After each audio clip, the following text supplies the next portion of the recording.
মদ্যপান, ধূমপান ও মাদক সেবন স্বাস্থ্যের পক্ষে ক্ষতিকর। ভিন্ন স্বাদের গল্পে আপনাদেরকে স্বাগত।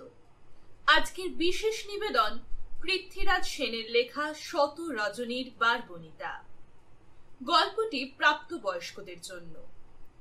এখন শুনবেন শত রজনীর বারবনিতা। তখন আকাশের গোপলের থেকে মদলস মদিরা পানে ঈষৎ টালমাটাল মেঘ পরিরা। চাঁদ সেজে উঠেছিল কামতাপুরীর স্খলিত বাসনা রূপদগ্ধা রাত পিয়াসীর শয্যাতে। তখন দহন দাহন প্রিয় আমার মন আচ্ছন্ন ছিল নিকোটিনের কটু গন্ধে। কোষে কোষান্তরে বেজে উঠেছিল রেমু ফারান্দাজের সংরাগ অভিসারী পপ অ্যালবাম। তখন আমার চোখে চোখ রেখে শেষ না হওয়া সখ্যতার সবুজ সুধা পান করতে করতে সদ্য আলাপিতা সুন্দরী শুধিয়েছিল, সত্যি সত্যি আমাকে নিয়ে গল্প লিখবেন আপনি? তার গ্রিক মারমেডের মতো স্বপ্ননীল কিমোনো ঘিরে মার্চ মধ্যরাতের মস্তান বাতাস হেসে উঠেছিল হাহা শব্দে। আমি অসহায় দৃকপাতে একবার অবলোকন করেছিলাম সেই রাত বালিকার ক্লান্ত মুখচ্ছবিখানি। পর মুহূর্তে চোখ পড়েছিল ব্যথাতুর চন্দ্রিমার দিকে। কথা দিয়েছিলাম, কথা রাখতে পারিনি এতদিন। তখন বাতাসে বারুদের ঘ্রাণ, আকাশ জুড়ে দুরন্ত ঈগল পাখির ডানায় নেমে আসছে শোকস্তব্ধ মধ্যদিন। আমার সামনে সাইতা তার নিষ্প্রাণ দেহ, নিষ্পাপ চোখ দুটিতে খেলা করছে স্বর্গলোকের কিশোরী কন্যারা। একটু বাদে আমি জানি স্নাতা হবে সেই ফার্মেলিন সুগন্ধে। তার এই রূপবতী শরীরের এখানে ওখানে সিজার্স অথবা ফরসেপস দুরন্ত নখরে আঁকবে হিংসার কোলার ছবি। অথচ এই মেয়েটি গত সন্ধ্যায় পিনাজ অথবা সুচিত্রা হয়ে ঝমঝম বেজে উঠেছিল ম্যারাকাস কিংবা স্যাক্সোফোনের মন্ত্রিত স্পন্দনে। তরঙ্গ তুলেছিল তার বেতসলতার মতো নির্মেদ শরীরের সবখানে। হাসি যেন কাঠ গ্লাসে বেজে ওঠা জহুরির ঠুংরি। চোখ থেকে ছুঁড়ে মারা বিদ্যুৎ বহ্নিতে দাউ দাউ চলে ওঠা অরণ্যে দাবদাহ। অথচ আজ এত দুঃখ লুকিয়েছিল তার উদ্ধত বক্ষপুটের অন্তরালে। কত কি বলার ছিল তাকে, বলা হলো না। অশ্রুত রয়ে গেল বসন্ত বাতাস তাড়িত রোম্যান্টিক গান। অদেখা স্বপ্নের উপত্যকায় আর কোনোদিনও আমরা পাশাপাশি হাঁটব না। সংবাহিত হবে না হৃদয় করতল বাহিত উষ্ণতার বাড়ি ধারায়। সেই মেয়েটি অনামিকা। মাঝে মধ্যে অনায়াসে অক্লেশে আপ্লুত করে আমার দগ্ধ বুকের প্রেক্ষাপটে জমে থাকা স্মৃতির আসমান। অথবা যখন সেই যোজন গন্ধি সর্বনাশিনী হেসে উঠেছিল এক ডাকিনীর মতো, বলেছিল দু চোখের মলিন পাতায় অনন্ত কামনার ইঙ্গিতে নেই, আমাকে নিয়ে গল্প? সাহস আছে তোমার? আহত হবে না পৌরুষ? তখন ভেনিসিয়ান গথিক ভাস্কর্যে তৈরি করা মার্বেল মূর্তিতে জেগেছিল প্রাণ স্ফুরণ। আইভি লতার বুনো ঝোপে থমকে থেমে দাঁড়িয়েছিল সময় সুন্দরী। ভাবছিল এবার ওই মধ্য বয়সিনীর ভৃত ভঙ্গিতে আঁকবে কিনা বিরক্তির রক্তিম চিহ্ন। সেই শতাব্দী প্রাচীন অট্টালিকা জুড়ে তখন শুধুই মেঘ মেদুর স্মৃতিকাতরতা। তার কুহকে নাচঘরের বদ্ধ বাতাসে ধুলি ধূসরিত ইস্পাহানি গালি যায়। রবি বর্মা সজীব তুলির টানে জীবন্ত হয়ে ওঠা সিক্ত বসনা সুন্দরীতে ফেলে আসা অতীতের হাহাকার শোনা গিয়েছিল। সপ্রশ্ন দৃষ্টি ছিল তার কনিনিকায়। বুঝেছিলাম আমি, উঠেছে টাইফুন তার হৃদ পাথারে। শূন্য হাতে চিবুক থেকে আমি কথা দিয়েছিলাম, একদিন সাদা মার্বেলে কালো পাথর খোদাই করবে তার বেসরম জীবনের বেআব্রু ইতিহাস। আমার 3 পিস স্যুটের পকেট থেকে অভূমিকায় আচ্ছন্ন কোনো ক্রেডিট কার্ড মাথা তুলে দাঁড়ায় না। দাউদ জুতোর ফ্ল্যাট হিল দিয়ে আমি পিষে মারতে পারি না 555 এর অগ্নি অবশেষ। আমার নোকিয়া সেলফোন ক্ষণে বিক্ষণে গর্জে ওঠে না সিম্ফনির শব্দে। আমি শুধুই এক পলাতক রিক্ত মানুষের মতো খুঁজে ফিরি পরশ পাথর ওই লেখনীর আশ্রয়। পঞ্চমী সন্ধ্যায় যখন অফুরান উৎসবের থরথর উন্মাদনায় মত্ত মাতাল শহরবাসী, যখন মৃন্ময়ীকে চিন্ময়ী রূপে আবাহনের প্রস্তুতি শেষ হয়ে গেছে, জ্বলে উঠছে এক একটি স্বপ্ননীল অথবা কামনা হলুদ আলোগুলি, ভেসে আসছে যৌবন নিনাদিত হারানো গানের কলি, তখন যদি সহসা পথ ভোলা এক পথিক হয়ে আপনি পা রাখেন কুমোরটুলির অভ্যন্তরে, তাহলে দেখবেন আধো অন্ধকারে মৃৎশিল্পীর চোখের তারায় জমে আছে শত শতাব্দীর ঘন সুষুপ্তির শেষ না হওয়া আঁধিমা। তিল তিল করে গড়ে তোলা তিলোত্তমাকে এই মাত্র বিসর্জন দিয়েছে সে দিক বিজয়ী দুরন্ত কিশোরদের উল্লসিত আর্তনাদের কাছে। তখন তার মনে যে অনুভবের অনুরণন, ঠিক তেমনটি হয়েছে অনুভূতি এখন আমার।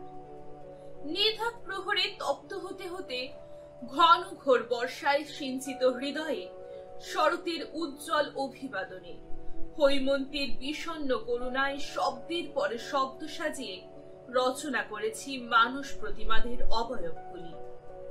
তাদের মনের মধ্যে জেগে থাকা বিচ্ছুরিত অভিমান আর বিদগ্ধ ভালোবাসা, নিরুচ্চার প্রেম আর শীতকারী সংরাগ মিলে মিশে একাকার হয়ে গেছে আমার সৃষ্টি সাগরে।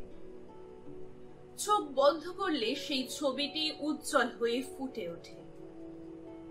হ্যালোজেনের আলোক ধারায় উদ্ভাস আপনাদের শরীর, উৎক্ষিপ্ত মনন পরম প্রাপ্তির অভিলাষে, উৎসুক চোখ প্রিয় গ্রন্থের অভিসারে। আর তখন সেই শেষ শীতালী সন্ধ্যায় অসহায় এক লেখকের নিরুচ্চার বুকের থেকে উৎসারিত হবে দিগন্ত প্রসারী দীর্ঘ নিঃশ্বাস। ভাববে সে দুরু দুরু বুকে আদরে যত্নে সজ্জিত সোহাগে শিহরণে শ্রান্ত এইসব বারবনিতারা কিভাবে প্রতিভাত হবে আপনাদের মনের দর্পণে। তাদের প্রতি উচ্চারিত হবে কি ঘৃণিত শব্দের উথরণ, নাকি সিঞ্চিতা হবে তারা অনুরাগের কুসুম বরসে। প্রথম রজনী, প্রথম পরিচয়ের মুগ্ধতা ঝরছিল চোখের তারায়। বিরহের করুণ রাগিনী বাজিয়েছিল তার সুর মনের সেতারে। অথচ এর কোনোটাই সত্যি নয়। 23 বছর বাদে এই যে দেখা হলো শোভন আর চন্দ্রাবতী, তারা কেউ কি আপ্লুত হয়েছে আবেগ অথবা বিষাদে? সময়টা শেষ বসন্ত। ইতিমধ্যে দুপুরের বাতাস হয়ে উঠেছে আরো একটু বেশি উত্তপ্ত। অথচ শোভন কিংবা চন্দ্রাকে দেখে তা মনে হওয়ার কোনো উপায় নেই। বাড়তে বাড়তে শহর যেখানে হারিয়ে গেছে শহরতলিতে, ছুটে গেছে হীরক বন্দর অভিমুখে ডায়মন্ড হারবার রোড, তারই দুপাশে গড়ে ওঠা অসংখ্য রিসর্ট বা আরাম কুঠির মধ্যে কোনো একটিতে তখন বসেছিল তারা। শোভন ইতিমধ্যে এক সফল চিত্রনাট্য লেখক হিসাবে প্রতিষ্ঠিত। কলকাতা টিভিতে 3টি সিরিয়ালের কাজ চলছে তার, আর সেই উপলক্ষে এই আরাম কুঠিতে শোভনের শুভ পদার্পণ। নতুন একটা মেগা সিরিয়ালের ভাবনা ভাবতে হবে তাকে, তাই মনটা আচ্ছন্ন নানা চিন্তার বিস্তারে। অপরদিকে চন্দ্রা নেহাতি পেশাগত কারণে চৈত্র দুপুরে পা পড়েছে তার এই কুঞ্জবনে। কি সেই কারণ, সেটা ক্রমশ জানা যাবে। পুলসাইড রকিং চেয়ারে একটু আলস্যকে সঙ্গী করে বসেছিল শোভন। হাতে পুড়ছিল ক্লাসিক সিগারেটের নিকোটিন, উড়ছিল ধোঁয়া, ভাসছিল গন্ধ তামাকের মৃদু মন্দ বাতাসে। হঠাৎ দূর থেকে দেখতে পেল নীল শাড়ির আঁচল। আকাশ নীল, সমুদ্র নীল, নাকি স্বপ্ন নীল, এই বিভাজনটা স্থির করতে না করতেই কানে ভেসে আসে তার উৎফুল্ল হাসির হিল্লোল। আর তখনই স্মৃতির সমুদ্রে তোলপাড়। এই অবয়বটি তার অত্যন্ত চেনা। আর একটু কাছে আসতেই ফ্ল্যাশ বাল্ব জ্বলে ওঠে। 23 বছর আগের হারানো মুহূর্তগুলি কোনো এক ম্যাজিশিয়ানের জাদু স্পর্শে আবার যেন জীবন্ত হয়ে যায়। বয়স কেড়ে নিয়েছে অনেক কিছুই। কেড়ে নিয়েছে কিশোর শরীরের লাবণ্য অথবা চোখের কোণে হঠাৎ জ্বলে ওঠা হীরকদ্যুতি। তবুও বয়স হার মেনেছে অনেক কিছুর কাছেই।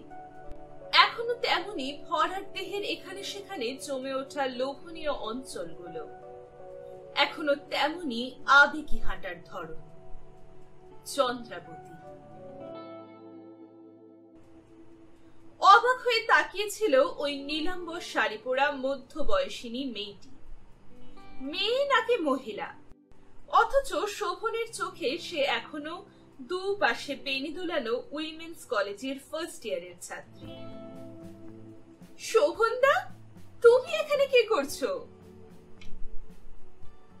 প্রশ্নগুলো ঠিকরে বেরিয়ে এসেছিল, যেন কোনো উকিল জেরা করছে এক সাক্ষীকে। আহত অভিমানে মুখ ঢাকতে ঢাকতে হারিয়ে যাওয়া পৌরুষকে হাতের মুঠোয় বন্দি করতে করতে ফিল্ডার টিপ সিগারেটে শেষ টান দিতে দিতে শোভন আবার ফিরে পেয়েছিল তার উন্নাসিক মানসিকতা। বলেছিল, তোমার হাতে সময় থাকলে তুমি এই বেতের চেয়ারে বসতে পারো চন্দ্রাবতী। পাশের পুরুষ সঙ্গীটির দিকে তাকিয়ে ইঙ্গিতে কে যেন বলল চন্দ্রা। ভদ্রলোক চলে গেলেন কটেজে। তার অপশ্রেয়মান শরীরটার দিকে তাকিয়ে ছোট্ট একটা নিঃশ্বাস ফেলে চন্দ্রাবতী বসে পড়ল শোভনের পাশে বেতের চেয়ারে। সুইমিং পুলের নীল জল ঘিরে স্বল্প বা সুন্দরীদের আনাগোনা। ড্রিঙ্কস হাতে ছুটে যাচ্ছে দুধ সাদা পোশাক পরা ওয়েটারের দল। স্টেরিওতে কোন একটা ওয়েস্টার্ন রোমান্টিক ক্লাসিকের মিউজিক বাজছে ঝমঝম করে। চাঁদি ফাটা রোদ্দুরের হাত থেকে মাথা বাঁচানোর জন্য রয়েছে বাগান ছাতার আচ্ছাদন। তার নিচে আপাতত মগ্ন ওই মানব মানবী। চোখের কোণে এক রাস বিস্ময়, আর মনের মধ্যে গুমড়ে ওঠা অব্যক্ত প্রশ্নগুলি তখন তোলপাড় করছে কোন সমুদ্রের উর্মিমালার মতো। একজন মধ্য 40, অন্যজন 40 ছুঁই ছুঁই। একজনের আলিগড়ি পাজামাতে, চিনয় জিন্সের হাঁটু ঝুল পাঞ্জাবিতে, অনামিকায় ঝলসে ওঠা হীরের আংটি, পায়ের লগ্ন কারুকাজ করা নাগরাতে। পৌরুষ আর আভিজাত্যের বহিঃপ্রকাশ। অন্যজনের আকাশ নীল মেঘলা শাড়িতে, মিডি হাতার এয়ার হোস্টেস ব্লাউজে, রক্তচূড়ের ছোট আংটিতে লাবণ্যের নিষ্কম্প পদচারণা। কথা বলল শোভন নীরবতা ভেঙে। আমাকে তুমি এখনো ক্ষমা করতে পারোনি চন্দ্রা, তাই না? আবার সেই ঋণঋণে হাসির হিল্লোল, যা একদা বিদ্ধ করত শরীর আর মন শোভনের। এই সেই চন্দ্রা, কত বছর আগে শেষ দেখা হয়েছিল তার সাথে। এখনো কি মনে পড়ে তা?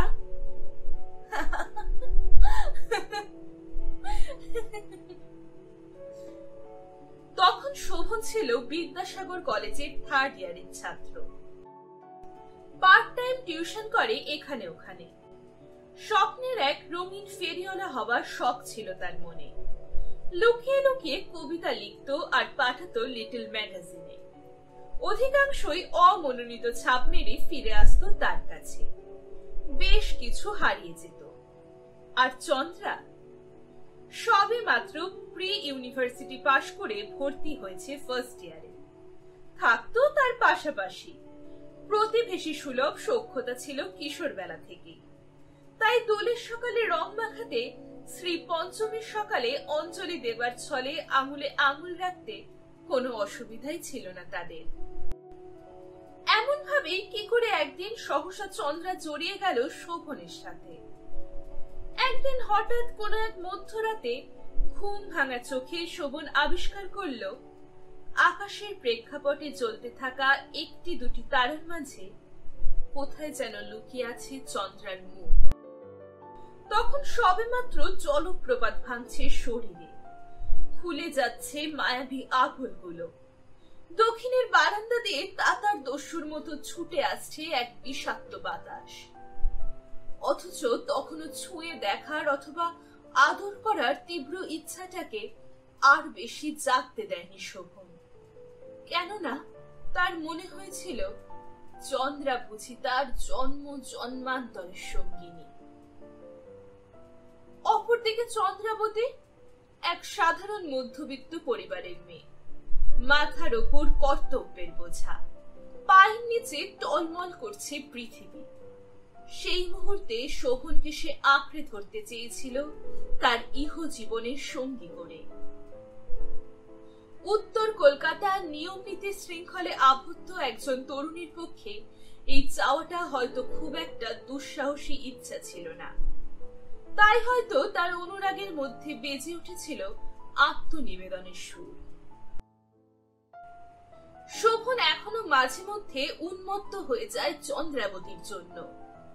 এখনো কোনো এক শুটিং এর অবসরে যখন হঠাৎ টুপ করে ডুবে যায় সূর্য, পশ্চিম আকাশে কোনো এক নববিবাহিতা বধূর সিঁথির সিঁদুর করে রাঙিয়ে দেয়, তখন সহসা ঝরে পড়া ইউক্যালিপটাসের মুখ বন্ধ ভালোবাসার খামে উড়ে আসে চন্দ্রাবতীর চিঠি। যখন সে সত্যিকারের মাতাল হয়ে যায় 6 পেগের আক্রমণে, ঝিমঝিম করে মাথা, কোষে কোষান্তরে বইতে থাকে বিজাতীয় আক্রোশ। যখন মনে হয় এই পৃথিবীর সবকিছুর প্রতি জমে আছে আজন্ম ঘৃণা, যখন মাথার মধ্যে দাউ দাউ করে জ্বলে ভিসুভিয়াসের আগুন শিখা, তখন একটি বারের জন্য চন্দ্রাকে কাছে পেতে বড় স্বাদ হয় শোভনের। অথবা যখন কিছুতেই মেলাতে পারে না শব্দ আর শব্দের বাঘবন্দি খেলা, যখন টিভি সিরিয়ালের আগামী কোনো এক চিত্রনাট্যের খসড়া অসমাপ্ত কবিতার মতো পড়ে থাকে তার টেবিলের ওপর, যখন কফির মাগে চুমুক দিতে দিতে সে ক্লান্ত আর অবসন্ন হয়ে যায়, তখন ভাবে আজ যদি পাশে চন্দ্রাবতী থাকতো, তাহলে তার চোখের তারা থেকে ঝরে পড়া না বলা অনুভূতির কালো কালিতে সে শেষ করতে পারত এই শেষ না হওয়া কাহিনী। এ সবই তার কল্পনা। বাস্তবে সে আবেগবিহীন আর প্রফেশনাল বলতে যা বোঝায় আক্ষরিক অর্থেই তাই। কিন্তু এই এপ্রিল মধ্য দিনে আরাম কুঠিতে নিঃশ্বাস দূরত্বে বসে থাকা চন্দ্রাবতীর দিকে তাকাতে তাকাতে তার অভিমানে স্ফুরিত দুটি ঠোঁটের সংকোচন আর প্রসারণকে লক্ষ্য করতে করতে শোভনের হঠাৎ মনে হলো এই জীবনে সে একটা বিরাট ভুল করে ফেলেছে। কি সেই ভুল? বয়স যখন বন্দী ছিল প্রাক যুবক দিনের সোনার খাঁচায়, যখন তারা হয়ে উঠেছিল কোনো এক বাদল মেঘের সঙ্গী, তখনই একদিন ঘটে গিয়েছিল এক অঘটন। আজ সেই মধ্যদিনে সেই সব কিশোর সুলভ রোমান্টিকতাকে পরিহাস করার মতো সাহস কি আছে তার? ওয়েটার কখন দিয়ে গেছে সফট ড্রিঙ্কস, কি আশ্চর্য! শোভনের কিং সাইজ প্যাকেট থেকে অনায়াস অবহেলায় চন্দ্রা তার ঠোঁটে তুলে নিয়েছে একটি সিগারেট। লাইটার জেলে আগুন জ্বেলেছে তাতে। এই মুহূর্তে চোখ বন্ধ করে রিং করছে, আর সেই বৃত্তগুলো এক একটি চলমান চাবুকের মতো ভাসতে ভাসতে এগিয়ে চলেছে দূর বাতাসে। এই কি সেই চন্দ্রা? নিজের মনকে নিজেই প্রশ্ন করে শোভন, যে একথা ছিল উৎকণ্ঠিতা তার জন্যে।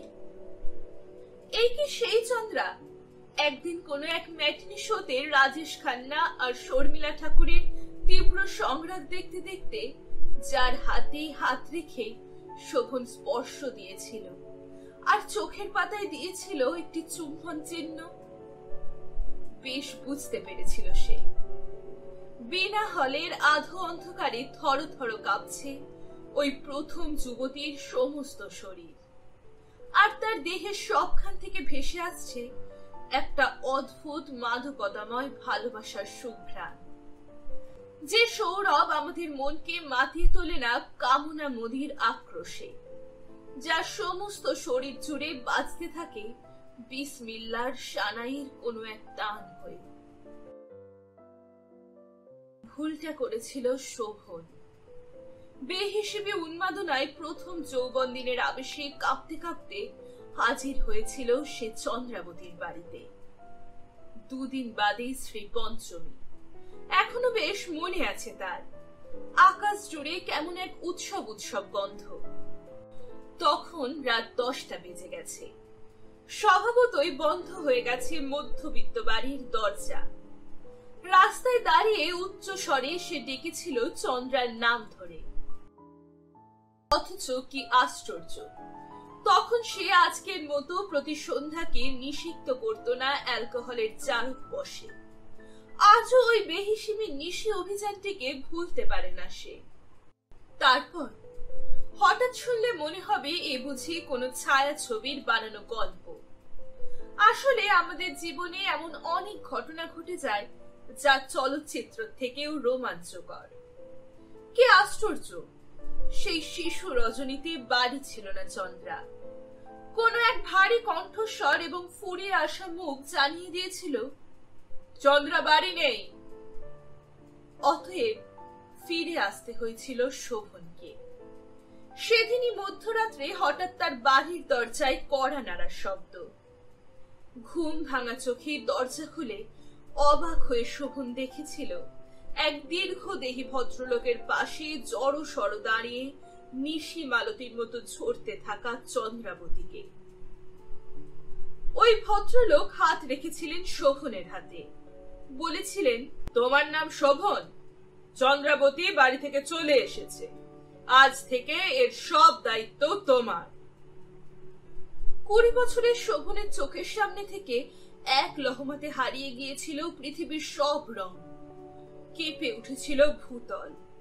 আবার নিষিদ্ধ কোনো এক উপত্যকায় ছুটন্ত ঘোড়সওয়ার হয়ে মন উঠেছিল নেচে।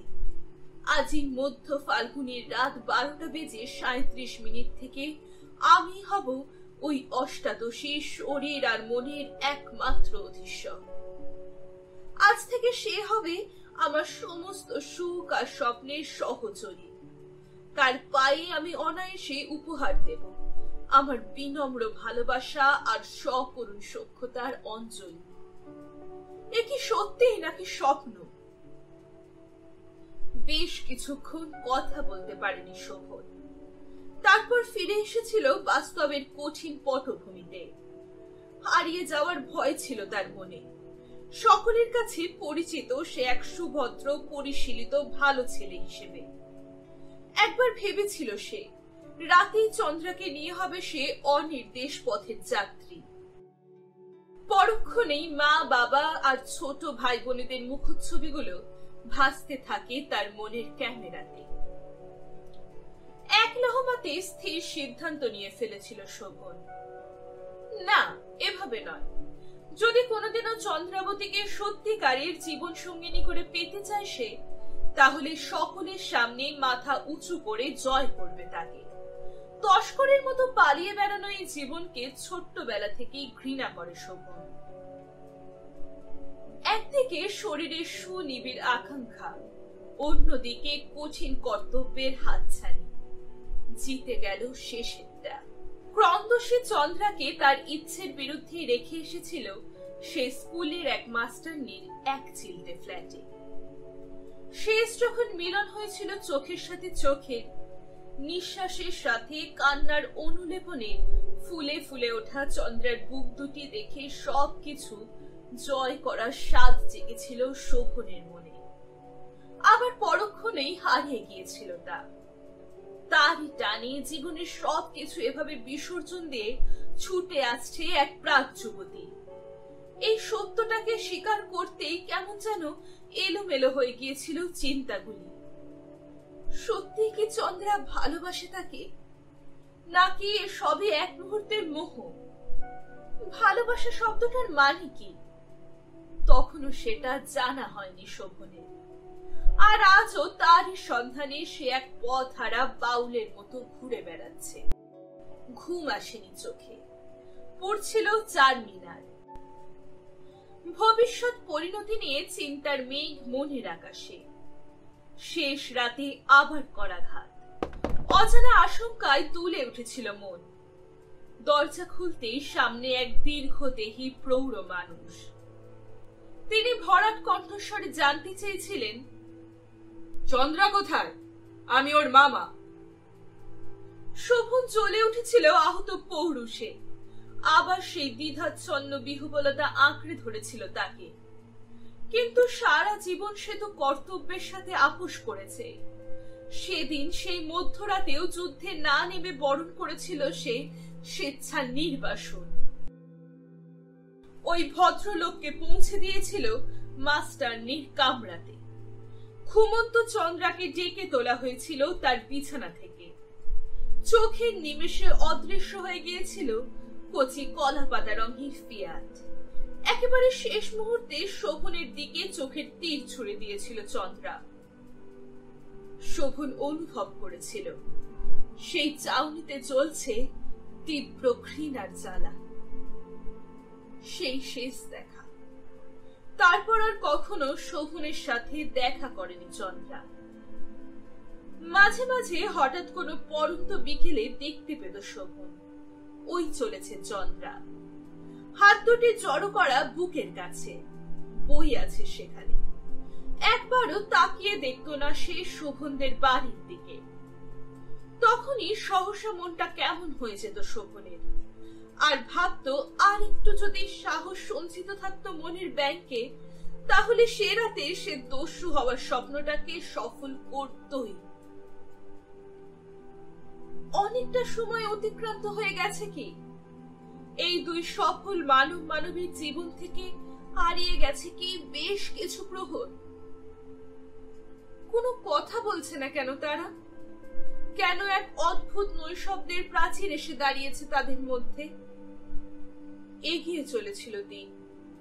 প্রাকৃতিক নিয়মেই একদিন চন্দ্রা হারিয়ে গিয়েছিল শোভনের জীবন থেকে। শুনেছিল শোভন শহর ছাড়িয়ে দূরে বীরভূমের দুবরাজপুরে কোনো এক প্রতিষ্ঠিত ব্যবসায়ীর সাথে বিয়ে হয়েছে তার। পেশার তাগিদে ভাসতে ভাসতে কাজের অছিলায় এখানে ওখানে ঘুরতে ঘুরতে শোভন কখন হারিয়ে ফেলেছিল চন্দ্রাকে তার স্মৃতির সমুদ্র থেকে। আজ দীর্ঘ 23 বছর বাদে প্রায় শেষ হয়ে আসা শতাব্দীর এপ্রিলের মধ্যখানে আবার কেন ওই মুখখানি ভেসে উঠল তার চোখের সামনে। কত পাল্টে গেছে চন্দ্রা। এখনো কি হাসলে গালে একটুখানি টোল পড়ে তার? থুতনিতে ছোট্ট একটা কাটা চিহ্ন। কত কথাই জানতে ইচ্ছা করে, কত প্রশ্ন জমে আছে তাদের মনের মধ্যে। কিন্তু সময় সংক্ষিপ্ত। মণিবন্ধে বাঁধা ঘড়ি। শোভন প্রশ্ন করে, চন্দ্রা, যদি কিছু মনে না করো একটা কথা জানাবে আমায়?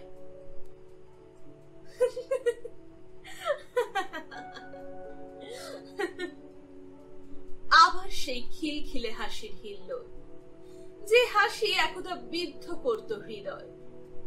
হাসির শেষটুকু বাতাসের বুক থেকে নিঃশেষিত হতে দিতে না দিতে চন্দ্রা বলতে থাকে, আমি জানি শোভনদা, তুমি কি জানতে চাইবে আমার কাছে। এই প্রশ্নটা প্রত্যেক দিন আমাকে এত বেশিবার শুনতে হয় যে শুনতে শুনতে আমি বোর হয়ে গেছি। কি প্রশ্ন? এবারেও হার মানতে হলো 40কে প্রায় ছুঁই ছুঁই 40-এর কাছে। হেসে উঠল রক্তরূপী, মলিন হলো অনামিকার হীরককণা। তুমি শুধাবে কি করে আমি পা রেখেছি এই পথে, কেমন করে হয়েছি আমি নিশান্তিকার অভিযাত্রিনী, তাই না? সে এক দীর্ঘ ইতিহাস শোভনদা। শোনার মতো সময় তোমার হাতে নেই, বলার মতো মন হারিয়ে গেছে আমার কবে। ছোট করে বলতে গেলে আমার কি মনে হয় জানো, জন্ম মুহূর্ত থেকে আমরা বোধহয় ভাগ্যের হাতে বন্দী। না হলে দেখো, সেই যে তুমি সেই রাত 10টায় কড়া নেড়েছিলে আমার বাড়ির দরজায়, আমি ছিলাম না। থাকলে হয়তো এভাবে উথাল পাথাল হয়ে যেত না জীবন। তখন শুনলাম তুমি এসেছো, আমার দেখা না পেয়ে ফিরে গেছো।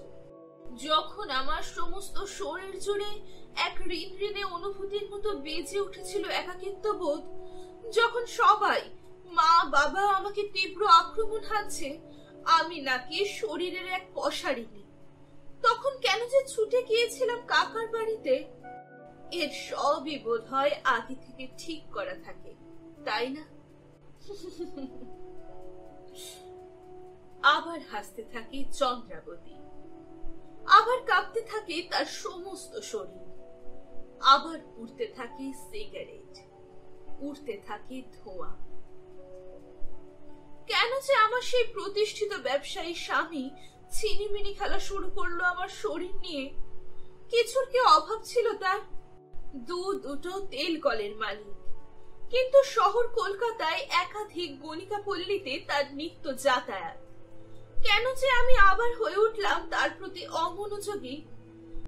ভাবলাম পুরুষরাই চিরদিন এভাবে হত্যা করবে রমণীর হৃদয়, আর আমরা দুর্বল আর অভিমানিনী বলে চিরদিনই এভাবে পুরুষের সমস্ত অপরাধকে ক্ষমা করে যাব।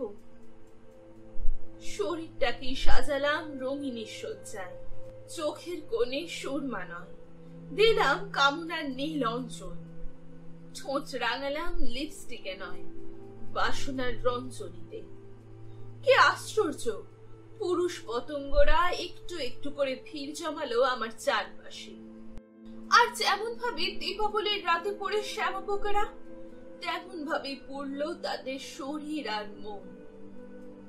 দুবরাজপুর থেকে শহর কলকাতা, নিজস্ব ফ্ল্যাট, সুখী বিলাসী জীবন, সবই মুঠো বন্দি এখন আমার। কিন্তু জানো শোভনদা, আজ এই এপ্রিল মধ্য দিনে তোমাকে একটা সত্যি কথা বলে যাই। সেদিন যদি তুমি আমাকে তাড়িয়ে না দিতে, তাহলে হয়তো আমি আমার জীবনটার আসল মানে খুঁজে পেতাম।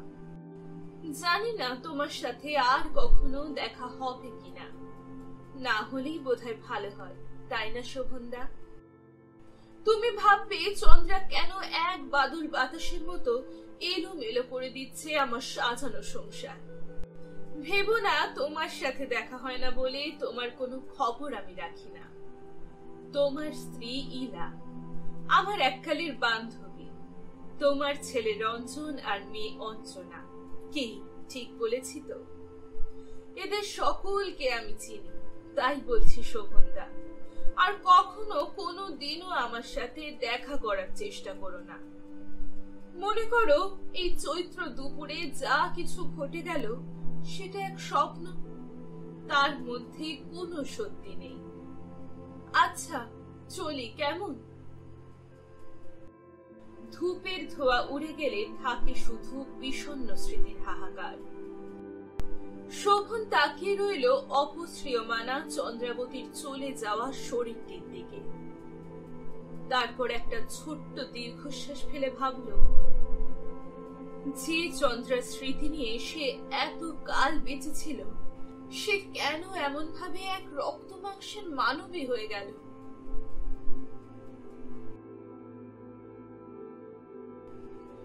এতক্ষণ শুনছিলেন শত রজনীর বারবনিতার প্রথম রজনীর গল্প। গল্প পাঠে আমি শ্রী, সাউন্ড ডিজাইনে আই আর ভিজুয়াল। আগামীকাল পরের রজনীর গল্প শুনতে ভুলবেন না কিন্তু। গল্পটি কেমন লাগলেও জানান কমেন্ট বক্সে। প্রতিটি গল্পের আপডেট পেতে চ্যানেলটিকে সাবস্ক্রাইব করুন এবং পাশের বেল আইকনটি প্রেস করুন।